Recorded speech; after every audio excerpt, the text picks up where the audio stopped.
Good evening. Today is March 18th, 2024. I have patient 44444 with me, age 27, female, no chief concern. Patient presents for nutritional counseling. Thank you so much for coming in to talk about nutritional counseling and to talk about that five-day dietary analysis with me. We will go over a few things that I found. I know it's a little different talking to your dental hygienist about nutritional counseling, but it is important to understand the significance of nutritional counseling and oral health. So upon reviewing your medical, dental, and social histories, I found nothing that would negatively affect your oral or overall health. I am glad you were able to finish your 5-day dietary analysis, that diary that we had you write down before you had to fast. So I appreciate that, and I'm glad we can be seeing you today for this. Upon doing the extraoral and intraoral exam at last appointment, I didn't see anything significant that would affect your health at all, and then I also didn't see any nutritional deficiencies. So the reason that I had you do that 5-day diet journal is because we do know that there's a positive linkage between what we eat and drink throughout the day and dental cavities. I put you at a moderate caries risk or a moderate cavity risk because you do eat and drink sugary beverages and foods throughout the day, and then because you also had visible plaque within the mouth. Last time when I did that intraoral examination, I did notice that. You had a plaque score of 65, which is on the higher end. We do want to get it lower in future, which I will teach you through good oral hygiene techniques, like when you're brushing and flossing. There are 5 factors that cause a cavity. You have to have teeth, and then you have to have bacteria or microorganisms within the mouth. We have to have food to feed those bacteria or microorganisms, and that food would be a carbohydrate. It's sugar. Over time, that will create a cavity. And then salivary flow, that saliva within your mouth, also is a factor as well. The less saliva you have, the more likely you are to have a cavity. The more saliva you have, it acts as a buffering agent, and it helps reduce that risk of cavity. It buffers the mouth by neutralizing that pH in the mouth. Things that can cause pH to get more acidic or lower would be drinking soda, juices, anything with sugar, and eating sugary foods throughout the day for prolonged periods of time. That lowers your pH, so it makes your mouth more acidic, which can cause a cavity or cause the initiation of cavities. And then to buffer it, we use saliva supplements if you don't have enough saliva in the mouth. We also use water, cheese, nuts, sugar-free yogurts, things that help make your mouth more basic or more alkaline. And that will really help reduce the risk of cavity. All right, so now that we talked about your plaque index score, your cavity risk, and the process of getting a cavity, we're going to look at your 5-day dietary analysis that you turned into me. So I had just a couple of brief things that I'm going to go over. Anything in this first segment that is highlighted in red is going to be things that contain sugar. And then we'll go over what food groups you ate throughout each day, and then also what kind of solidity or physical form of the food that you ate throughout that day as well. Liquids, I'll just say this first and foremost, the liquid, it's going to wash away out of the mouth faster than a soft solid or a hard solid. Soft solids are more sticky and they retain in your mouth for longer, causing your pH to be more acidic for longer in your mouth. And then hard solids are foods that are going to be harder to dissolve in the mouth, so they are also going to be retaining in the mouth a little bit longer than, say, a liquid. So for the first day, which was on February 28th of 2024, for breakfast, or you drank water throughout the day, which is great. For breakfast, at 6:30 in the morning, you had a bowl of Cinnamon Toast Crunch, which is highlighted in red, indicating that it had sugar within it. For lunch, you had a homemade cheeseburger with fries, which was just afternoon. And then the mango smoothie you had at 7:30 p.m. for dinner. That also is highlighted in red, indicating that there's sugar in them.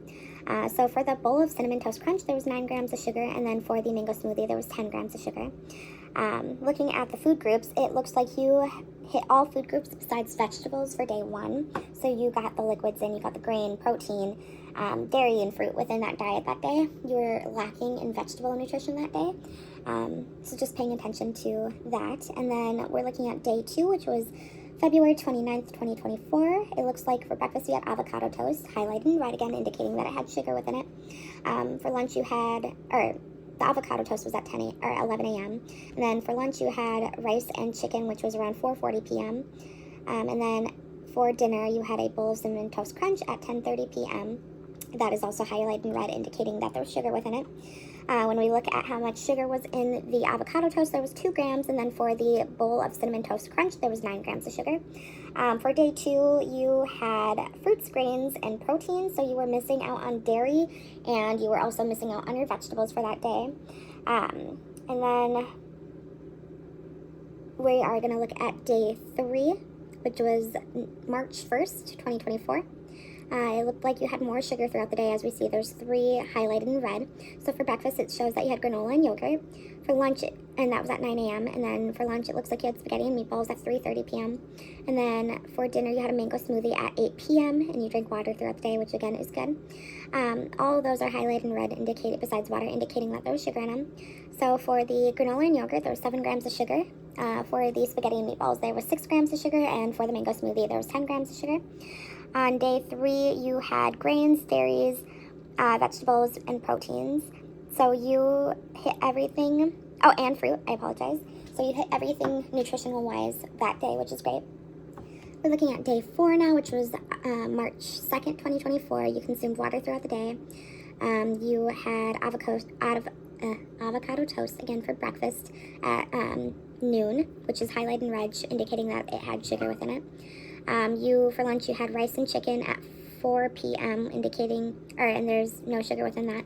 And then for dinner, you had Hasselback potatoes at 9 p.m. that also had sugar. So looking at the amount of sugar within the avocado toast, again, that is 2 grams of sugar. And then for the Hasselback potatoes, there was 4 grams of sugar within that. For day 4, you had fruits, grains, proteins, vegetables. We were just missing out on that dairy component on that day.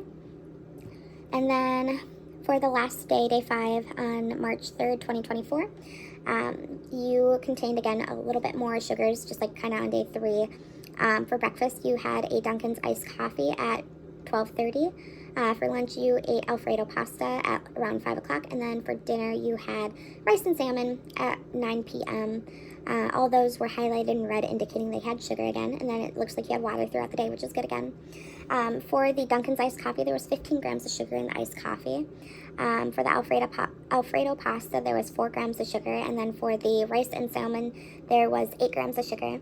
On day 5, you consumed dairy, grains, and protein. So we were just missing out on that fruit and vegetable portion for that day. And then we'll go over to the physical form of food.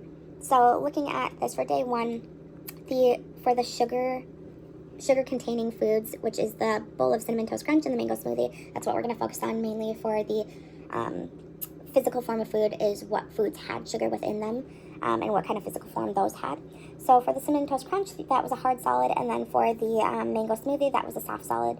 Again, soft solid retain in the mouth longer, so does hard, but hard just dissolves slower. And then we go to the day 2 avocado toast and the bowl of Cinnamon Toast Crunch were the sugar-containing foods. So the avocado toast was a soft solid, and the Cinnamon Toast Crunch was a hard solid, again, retaining in the mouth longer, causing your mouth to be more acidic. We want it more basic.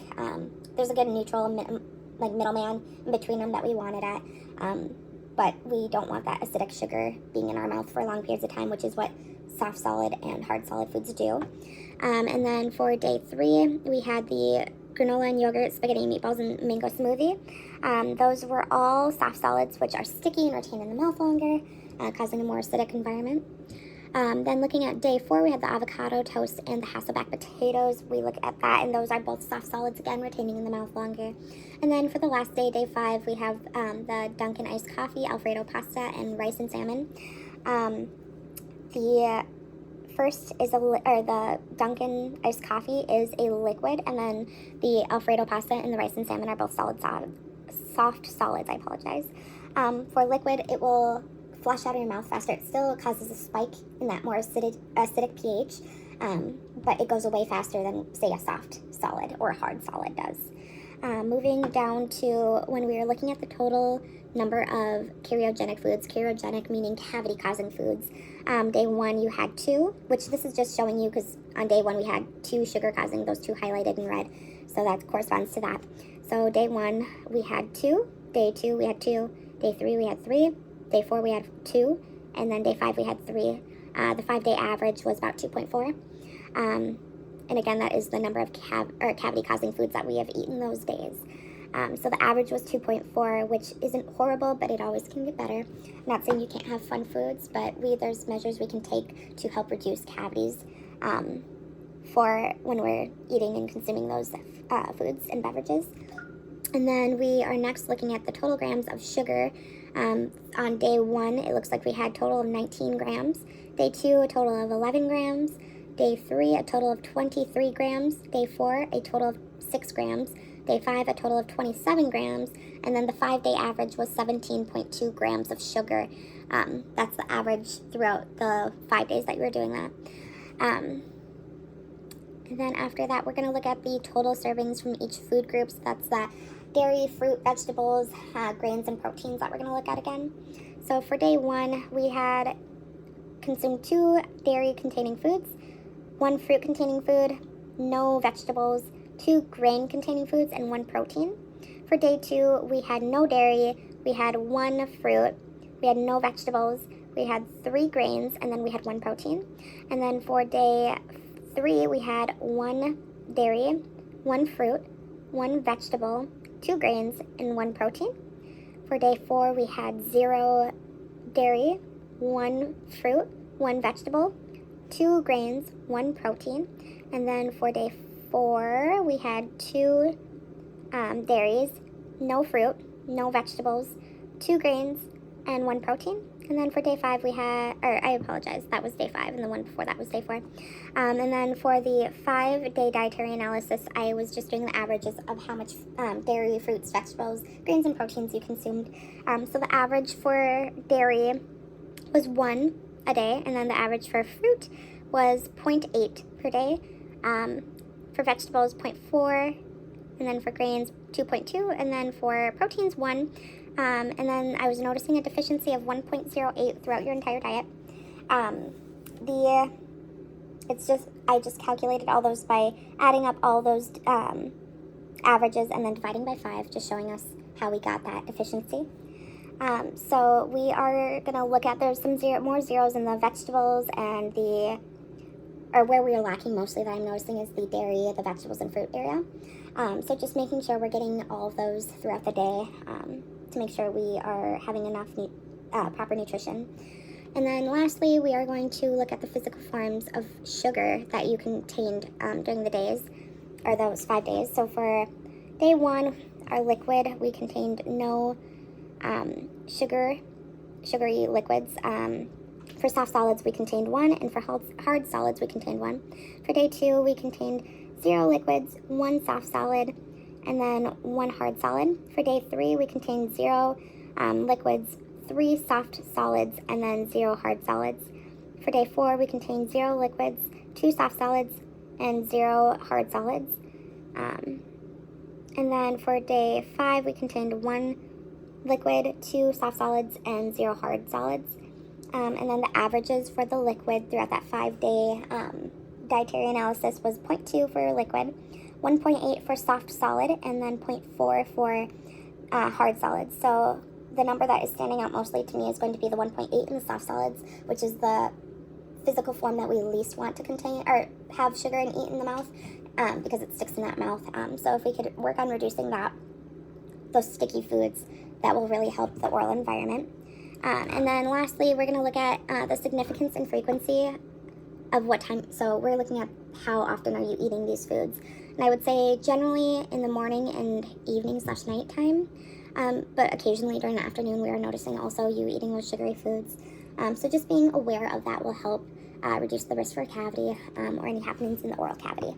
That 5-day diet and talked about that, I just want to reiterate that the frequency of consuming sugary foods and beverages is more important than the quantity that we consume. So an example would be if you ate 20 Starbursts at 5 o'clock versus eating 5 Starbursts at 8 a.m., 10 a.m., 1:30 p.m., and then 5 o'clock.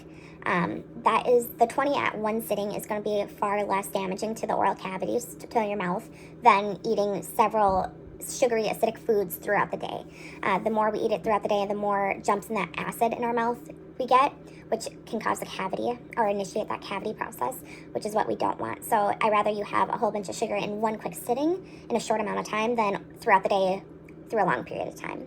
And then the next thing I want to talk to you about is demineralization and remineralization. So an important factor is that we have to have that calcium and phosphate in our mouth to help remineralize the teeth, and having that high frequency of eating or drinking sugary beverages or foods throughout the day can disrupt that.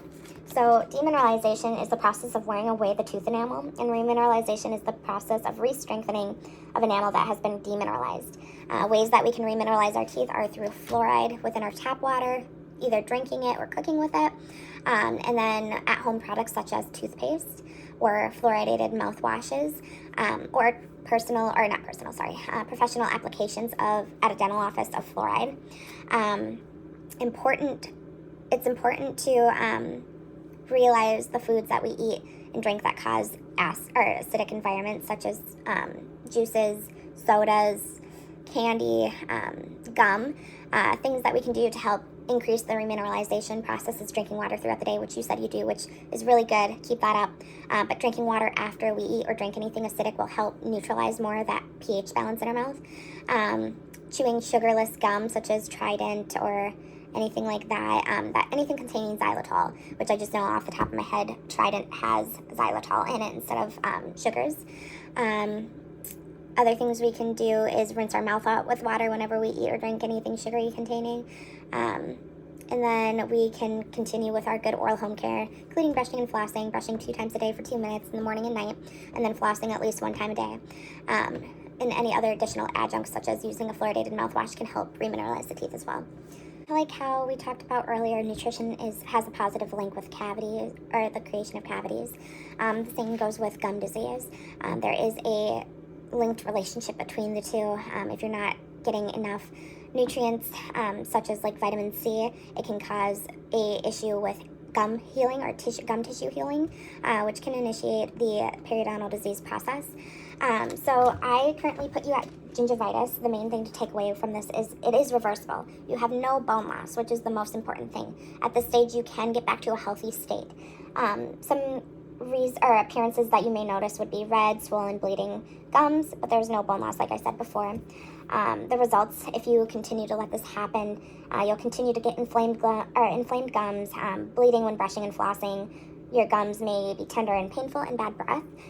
If you continue to let the bacteria gestate or grow, it can initiate to periodontal disease, which the early periodontal disease is not reversible. That's when bone loss starts to occur. Once bone is gone, you cannot regain it back. That's why we want to keep you in the healthy stage, because once the bone is gone, you can lose teeth, you can have recession, so receding gums, deeper pockets, more pain when brushing and flossing, and a lot of bleeding. So again, gingivitis is reversible. It can be taken care of through good oral home care and coming to your regular visits. We do want you to get back to that healthy state. Healthy state, you will see the appearance of your gums will be pink and firm. There will be no bleeding when you're brushing or flossing, and then there's no bone loss again. And that can be achieved by good oral home care, such as brushing 2 times a day for 2 minutes, morning and night, and then flossing at least 1 time a day, using adjuncts such as fluoride mouth rinses, and then rinsing your mouth out with water anytime you consume sugary foods or beverages. And then, lastly, I just want to go over some of the things we saw in that food journal that you made for us. So I just wanted to I want you to think about and identify yourself the foods that you think you have more of a deficiency in, or you're eating in excess. So whether it be dairy, fruit, vegetables, grains, or proteins, I want you to go ahead and think about that and let me know when you're ready. Yep, so I also agree that you are eating more excess of grains and not as much fruits and vegetables, specifically vegetables, but fruits as well. I do agree with that. Is there anything we can do to help change that? Whether it's keeping different types of food around the house accessible and ready to eat. Do you have any thoughts on that? Yeah, well, I can go over some with you. So you do eat a lot of grains, which is totally good. It's fine. But we also want to make sure we're getting a sufficient amount of fruits and vegetables and dairy throughout the day. I did notice the dairy was a little bit lacking on some days as well. Would you agree? Yeah, so eating things like cheese or sugar-free yogurts after we consume meals or anything that has sugar in it will help neutralize that pH in our mouth and make it more alkaline and less acidic, which I think would be a great idea since we are eating sugar-containing foods and beverages throughout the day. So I think that could be a good positive change, as well as continuing the drinking of water. And then you also can have, to help reduce the deficiency in fruits and vegetables. You already are doing smoothies, which are great. Keeping frozen fruit and vegetables in the freezer will help a lot with that.